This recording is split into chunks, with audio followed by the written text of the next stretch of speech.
Olá, boa tarde. Meu nome é Ilaércio Pereira de Paula, sou aluno do curso de Direito da FAC, Faculdade Curitibana, e vim aqui falar um pouquinho para vocês sobre direito administrativo, mais especificamente sobre a responsabilidade civil do Estado.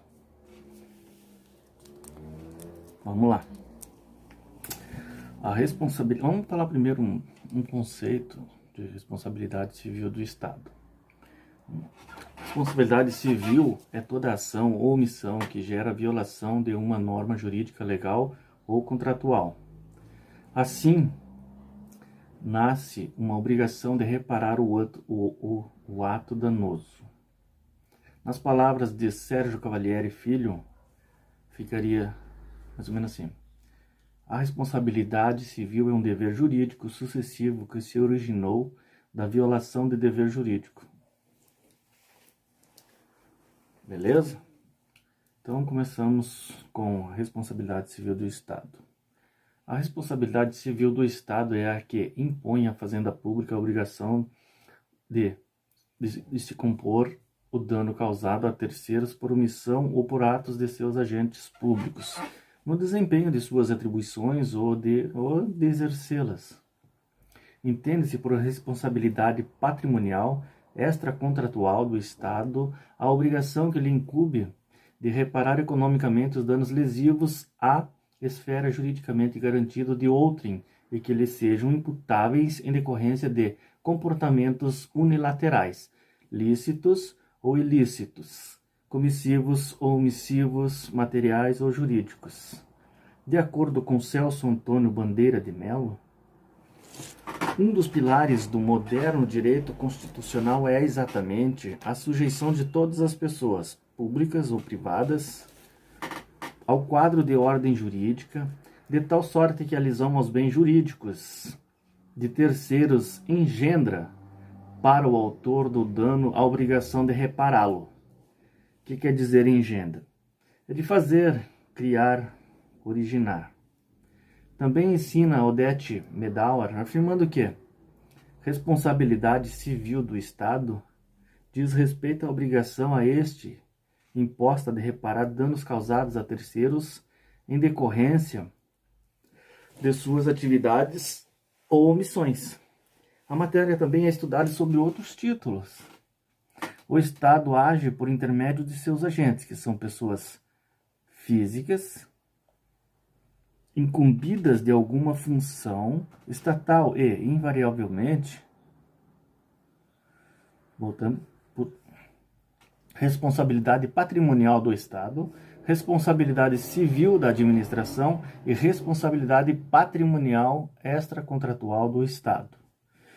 O Estado age por intermédio de seus agentes, que são pessoas físicas incumbidas de alguma função estatal e, invariavelmente, causa danos e prejuízos aos indivíduos, gerando a obrigação de reparação patrimonial, decorrente da responsabilidade civil. Assim, enquanto sujeito de direito, o Estado submete-se à responsabilidade civil. A Constituição Federal assevera que as pessoas jurídicas de direito público e as de direito privado, prestadoras de serviços públicos, responderão pelos danos que seus agentes, nessa qualidade, causarem a terceiros, assegurando o direito de regresso contra responsável nos casos de dolo ou culpa, o que seria assevera. Severa nada mais nada menos significa que é uma ação de declarar algo com segurança, ok? Continuando aqui. São dois fundamentos que justificam a existência da responsabilização do Estado, ensina Celso Antônio Bandeira de Mello. Vamos lá. No caso de comportamentos ilícitos, comissivos ou omissivos, jurídicos ou materiais, o dever de reparar o dano é a contrapartida do princípio da legalidade. Porém, no caso de comportamentos ilícitos, comissivos, o dever de reparar já é, além disso, imposto também pelo princípio da igualdade. B. No caso de comportamentos lícitos, assim como na hipótese de danos ligados à situação criada pelo poder público, mesmo que não seja o Estado o próprio autor do ato danoso, entendemos que o fundamento de responsabilidade estatal é garantir uma equânime repartição do ônus provenientes de atos ou defeitos lesivos. O que seria equânime? Vamos lá.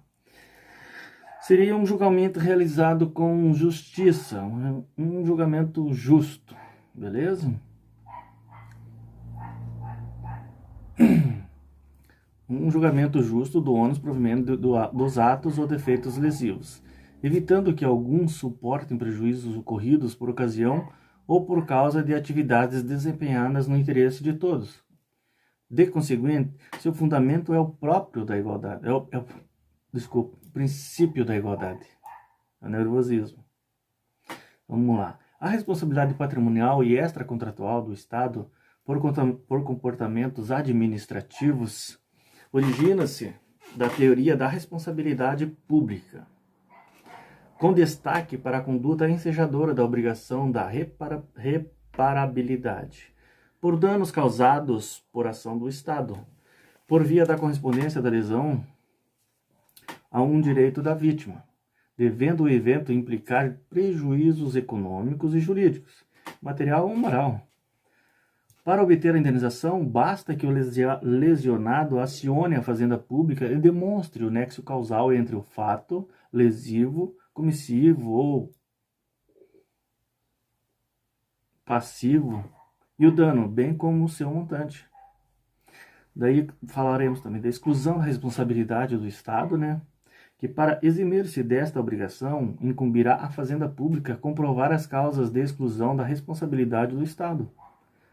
E também tem a força maior e culpa da vítima.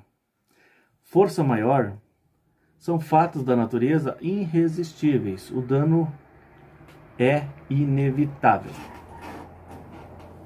sendo baldos quaisquer esforços para impedi-lo. É relevante apenas na medida que pode comprovar a ausência de nexo causal entre a atuação do Estado e o dano ocorrido. Se for produzido por força maior, então não foi produzido pelo Estado. Culpa da vítima. Neste caso, a vítima contribui para a existência do dano sofrido. Tal participação no evento danoso poderá ser total e também tem a culpa exclusiva da vítima, eximindo completamente a administração de responsabilização. Ou a parcial, a culpa concorrente da vítima. Neste caso, a administração responde parcialmente. Silvio de Salva Venosa, ao citar a chamada teoria da garantia, afirma que o poder público, no exercício de sua atividade em prol do bem comum, tem como dever garantir os direitos dos particulares contra danos e a ele causados. Se houver lesão de uma particular, sem excludente para o Estado, deve ser reparado. O Estado tem este dever mais que qualquer outra pessoa jurídica